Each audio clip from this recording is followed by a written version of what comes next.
So the flight attendant looked down at my shoes, and then she looked up at me.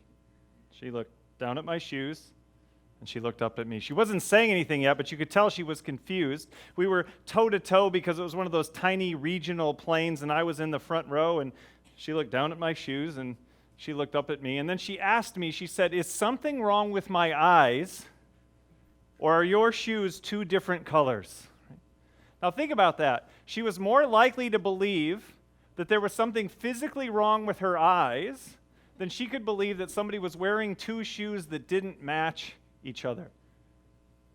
I was researching for this book, and I discovered this cool company called Little Mismatch. They sell socks in sets of 3 to little girls, and the socks don't match. They're different lengths, they're different colors, they're different patterns. And so I decided, hey, that's a cool idea. I'm going to talk about that, but I'm also going to start doing that with not only my shoes, but also with my socks. And I did this presentation for the first time, and there was a guy in the front row, and his socks didn't match. And I said, "Hey, man, what's the deal with your socks? Why don't your socks match?" And he said, "I don't like to do laundry."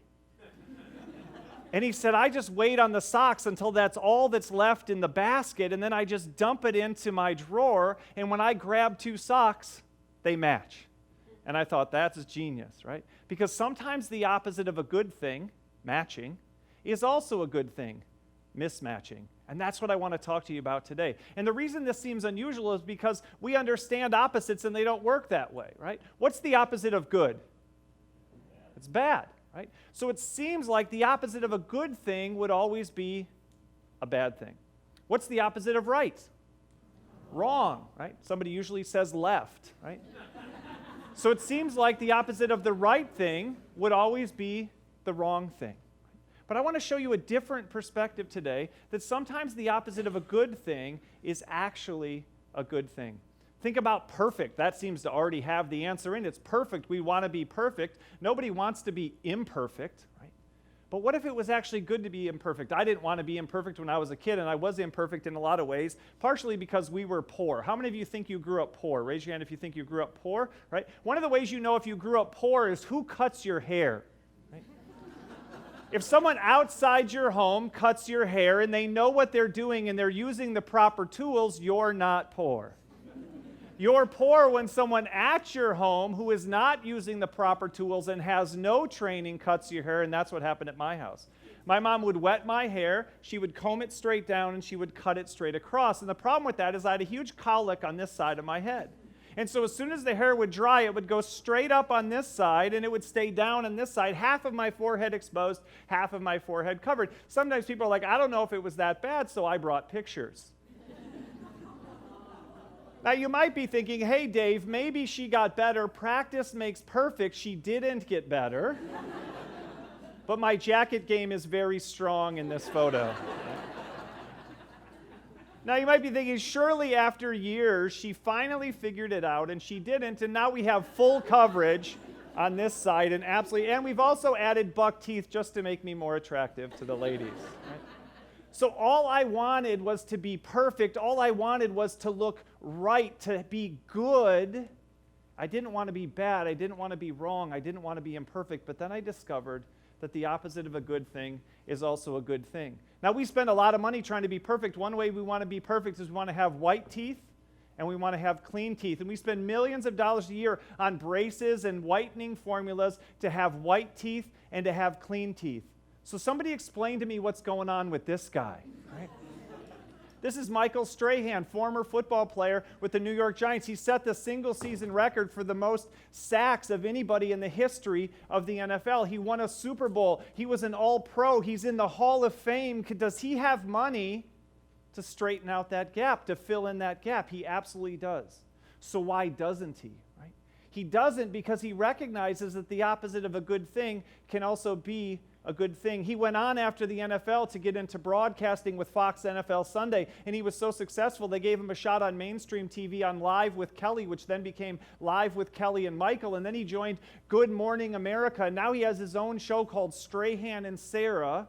He's been phenomenally successful, and do you think anybody's told him he needs to get those teeth fixed? Right? He can, but he doesn't because he sees the value of imperfection. One of the things I learned living in a house of all women, I have 3 daughters, and so I live in a house of all women, even the dog's a girl, and I learned about the importance of taking care of your eyebrows. I find out you're supposed to pluck them, and you're supposed to wax them, and you're supposed to trim them, and you can even get them threaded, and if anything goes wrong, you can always draw them in, right? So even I know that, so what's going on with this guy, right? This is Anthony Davis. He won an NCAA basketball championship with the University of Kentucky Wildcats, and then he went on to be the #1 pick in the NBA draft, and he plays for the New Orleans Pelicans, and he's been an all-star every single year. Does he have the money to clear the space between that eyebrow? Right. He absolutely does. Has anybody recommended that he's in the public eye now, and he needs to do the things that you're supposed to do to take care of yourself? And yet he doesn't. And not only doesn't he trademarked the phrase, fear the brow. He's sponsored by Nike, and his shoes say, fear the brow around the bottom, and have a picture of his eyebrow as a design on the back. Because he realizes that sometimes the opposite of a good thing is also a good thing. Now, this also works in business. eHarmony is very successful as an online dating site, helping people find their match. They have Dr. Neil Clark Warren, and they have all these algorithms that scientifically match you with people after you enter pages and pages of information, and they brag about the fact that they've had more marriages than any other online dating site. So what's the opposite of a company that would help you find the one, right? It seems like if you're going to be successful, you would need to be better than eHarmony. You'd have to do more than eHarmony does to match people and to create more marriages. But somebody realized you could build a company by doing the opposite, and that company is called Tinder. Right? Tinder doesn't help you find the one. They help you find anyone. They don't help you find marriage. They don't help you find the one forever. They help you find anyone for one night, and let's be honest, you don't get to stay. You need to head home, right? Sometimes the opposite of a good thing is a good thing. Not just personally, but also in business. Sometimes the way to move beyond boundaries, to find a creative solution, to innovate, to differentiate, is to simply do the opposite of something that is working and will continue to work, but the opposite works too. Let's think about things that are advanced. One of the things that's gotten very advanced, very lifelike, is video games. This is Call of Duty. They're one of the most successful video games of all time. They've sold more than 250 million copies of their series of Call of Duty games. They've made more than $15 billion. And when you look at this, it looks like you're there. It looks like this is a real person. It looks like this is happening right now. They've created what we've almost come to think of as virtual reality, and that's the next level in video games, is reality that's almost perfect.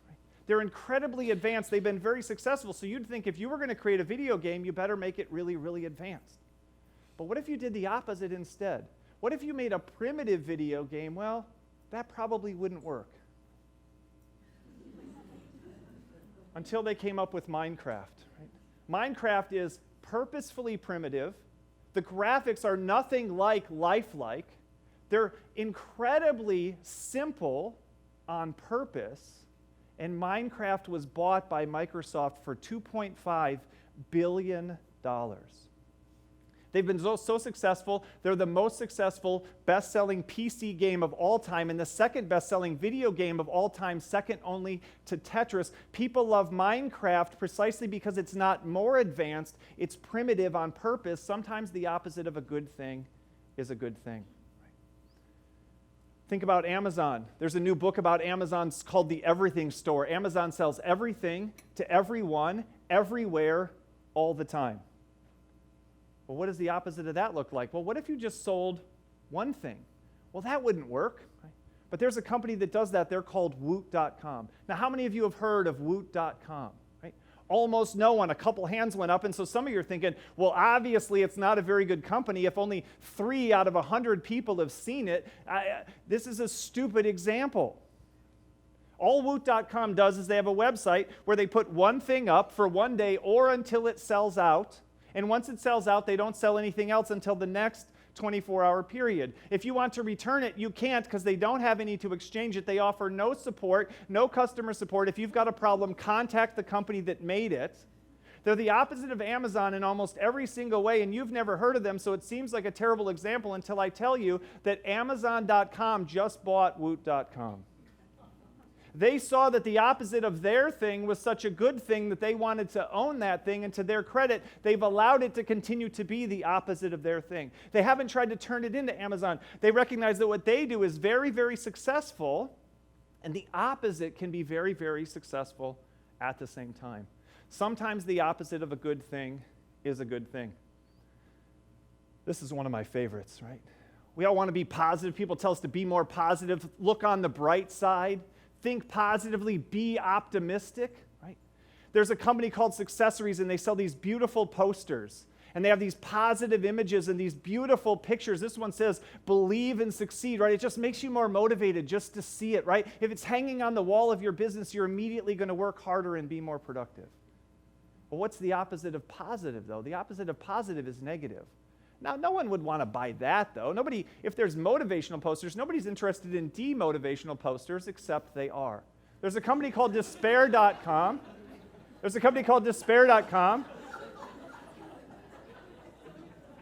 Let you soak that in for a minute. Despair.com, my favorite poster from them says, despair, it's always darkest just before it goes pitch black, right? People love these posters. Some people are a little more cynical. Some people are a little more negative. Some people would just call themselves a little more realistic, and they love Despair.com because it helps them feel connected, and it gives them the perspective that they have and reflects it back to them. Sometimes the opposite of a good thing is a good thing.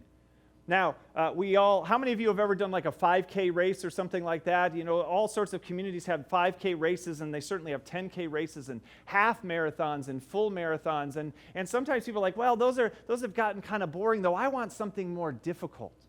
And so a guy named Lazarus Cantrell came up with something called the Berkeley Marathons. It's a 100-mile race through the mountains.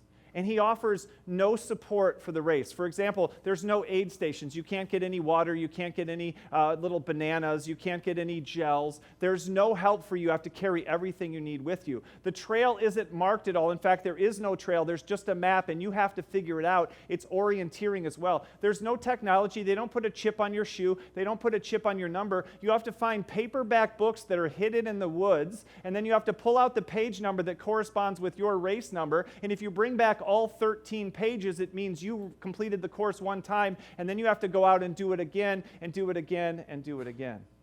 There's no website. There's no good way to sign up. You have to send him a letter of application. Nobody's quite sure where to send it or what it's supposed to include. If you get chosen, you have to pay a $1.85 entry fee. That makes absolutely no sense. And then every year, what you have to bring differs. It's always a license plate. Sometimes it's a pack of tube socks. Sometimes it's a button-down shirt. And once he gets enough of whatever the particular item is, he changes it for the next year. Only 40 people are included. You have no idea when the race starts. It can start anytime in a 24-hour period. It starts exactly an hour after he blows the conch shell.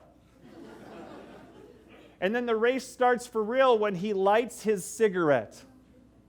His race is the opposite of every other race on earth. It's so difficult, they've had 18 finishers in the last 33 years. 2019 marked yet another year where no one finished all 100 miles. And by the way, it's not 100 miles. It's however many miles he decided to make it. They just round it down. So that's incredibly difficult, and maybe if you want everybody to want to come to your race, when you want to attract ultra-marathoners from all over the world, maybe you need to make it more difficult, but maybe if you want people to come to your race, maybe you should just make it super easy. Not easier like a marathon is than his race, not easier like a half marathon than a full marathon, not like a 10K, not like a 5K, not even like a 1-mile fun run. What you need is what they developed in Borney, Texas. It's the 0.5K race. Now, we're here in America, so we're not big on Ks, on kilometers, so I'll break this down to miles for you. This is 0.31 miles. That's a little bit of fraction work, so we'll round it to 546 yards. This is a 546-yard race. Let's talk a little bit how this race works. You start with a pre-race beer. Everybody gets a beer at the beginning of the race to fuel you over the next 546 yards. You don't want to end up having people pass out along the way. So you start with a pre-race beer, but then there is an aid station halfway. If you think 546 yards, might be a little bit too far for you, there's support for you along the way. At the aid station, they have things like coffee and donuts, again, to fuel the body. We need to fuel the body. And some of you are like, well, I don't know. I enjoy other things, and sometimes I can't wait that long before I have another cigarette. There's a smoking section. There's a smoking section in the middle, so you can take a break if you're getting a little shaky and you need something to help you as you try to make it to the end. But you might be thinking, Dave, but I think I could finish a beer in 546 yards. They've thought of that. There's a post-race beer. Now you might be saying, Dave, but how do I show off to my friends? How do I let them know that I've completed this amazing event to show them that I have this kind of endurance? They give you a finisher medal. You get a finisher medal, but you think, yeah, but I'm not going to wear a finisher medal around my neck that often. Like, when am I going to do that? I need something I can have for kind of everyday use. They got a race t-shirt, finisher t-shirt. But you're like, what about when people can't see my t-shirt? What am I going to do then? There's a sticker, those little ovals you can put on the back of your car? It says 0.5K, so you can brag to everyone on the roads that you crushed it, right? You crushed it. Now, some of you are like, Dave, that sounds fun, but I still don't know if I have what it takes. Are there any other options? There are, because they do this for charity. They've raised thousands of dollars for a charity that provides meals to kids that would otherwise go hungry. Last year, they sold out in 37 minutes. But you might think, and I don't have what it takes, Dave. Is there any way I could support it and be involved, but I don't have to do all 546 yards? There are. You can pay twice as much. It all goes to charity. And you become a VIP, and when you're a VIP, you can ride the VW bus to the end of the race. And you might be saying, but wait, do I still get my medal and my shirt and my sticker? And the answer is obviously yes. But it gets better, because I was just reviewing this for this talk, and they added something new this year. It's virtual participation. You can send in your money, you get your medal, you get your shirt, you get your sticker, but you stay at home, and on a live stream, you can watch a person run the race with a GoPro on their head and participate without participating. Right? Difficult is great, easy is great. Sometimes the opposite of a good thing is a good thing. So as you leave today, I want you to ask yourself a couple questions. What does everyone else do? And how could you do the opposite? Sometimes the best way to succeed is to do the opposite of what everyone else is doing. Sometimes the opposite of a good thing is a good thing. Thank you very much.